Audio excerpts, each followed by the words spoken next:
앞서 워싱턴 특파원 보도 들으셨듯이 트럼프 대통령이 한국에 고율의 관세를 부과하면서 대미 수출 비중이 큰 우리나라 경제에 비상이 걸렸습니다. 산업부 출입하는 정석호 기자와 함께 자세한 이야기 나눠보겠습니다. 정 기자 어서 오세요. 네. 본격적인 질문에 들어가기에 앞서 관세율 수치를 두고 좀 혼선이 있는 것 같은데 처음에는 우리나라 관세율이 25%라고 했는데 그게 아니라 26%라는 얘기도 있네요.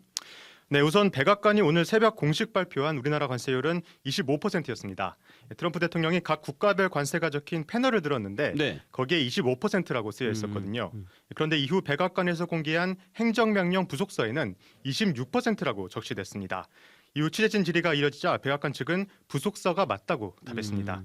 조만간 공식적으로 정리되겠지만 일단은 26% 수치가 맞아 보입니다. 네, 26% 고율의 관세. 근데 관세율 자체도 중요하지만 우리나라 입장에서는 대미 수출 경쟁국과의 그 수치 차이가 더 중요하지 않나요? 맞습니다. 상대적으로 낮은 관세율을 부과받는 것이 유리한데요. 이번 발표에서 우리나라는 FTA 체결국 중 가장 높은 비율이 부과됐습니다. 네. 미국이 FTA 체결국 중에는 호주와 싱가포르를 비롯한 11개국이 기본 관세인 10%만 적용됐거든요. 경쟁국인 일본과 유럽연합은 각각 24%, 20%인데 모두 우리나라보다 낮은 수치입니다. 네. 마약과 이민 문제로 25%의 관세를 매기기로 한 캐나다와 멕시코에는 별도의 관세 발표가 없었습니다. 한국이 타국과 비교해도 더 가혹한 상황에 직면한 것은 분명해 보입니다. 미국에 수출하는 우리 기업들 가격 경쟁력이 떨어질 수밖에 없습니다. 그러네요. 말씀하신 것처럼 우리 경제에 미치는 영향이 굉장히 크겠어요.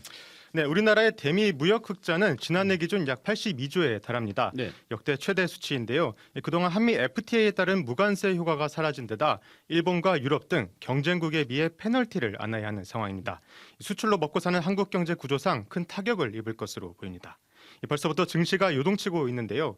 일본 니케이는 급락했고 국내 코스피는 2,500선이 붕괴되는 등 여파가 이어지고 있습니다. 네, 정말 우려가 커지고 있습니다. 앞서 미국이 수입 철강과 자동차 등에 대해서 25%의 품목별 관세를 부과하겠다고 밝혔잖아요. 그러면 이번 상호관세까지 합쳐서 50%의 관세를 맞는 겁니까?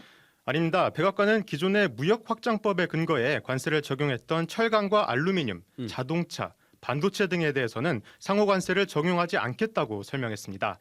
오늘 발표 전까지 업계에서는 50% 부과 상황까지 염두에 두고 있었는데요. 일단은 최악의 상황은 면했습니다. 그래도 철강과 알루미늄, 자동차 주요 대미 수출 사업이라 타격은 불가피하죠. 맞습니다. 업계에서는 현대차, 기아의 경우 판매 대수가 지난해 대비 6.3%까지 줄 수 있다고 이런 우려가 나오고 있습니다.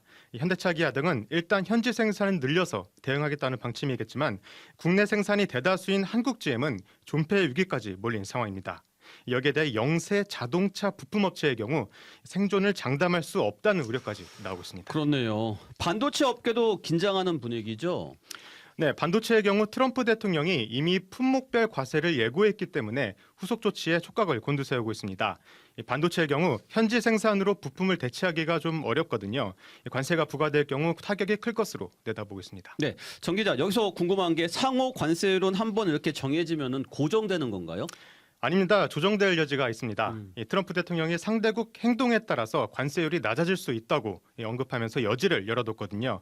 따라서 우리 정부의 협상력이 아주 중요한 상황입니다. 네. 정부도 대응 마련에 속도를 내고 있는데요. 한덕수 대통령 권한대행은 긴급 경제안보전략 태스크포스 회의를 열고 적극적인 대미 협상을 주문했습니다. 전문가들도 정부가 적극적으로 협상을 해서 관세율을 낮추는 데 주력해야 한다고 주문하고 있습니다. 한국무역협회 한아름 수석연구원의 말 들어보시죠. 우리가 에너지나 항공기나 이런 부분에서 좀 가격대가 있는 그런 품목을 좀 더 수입함으로써 이거를 관리해 나갈 그런 의지가 있다 이런 걸 보여줘야겠고요.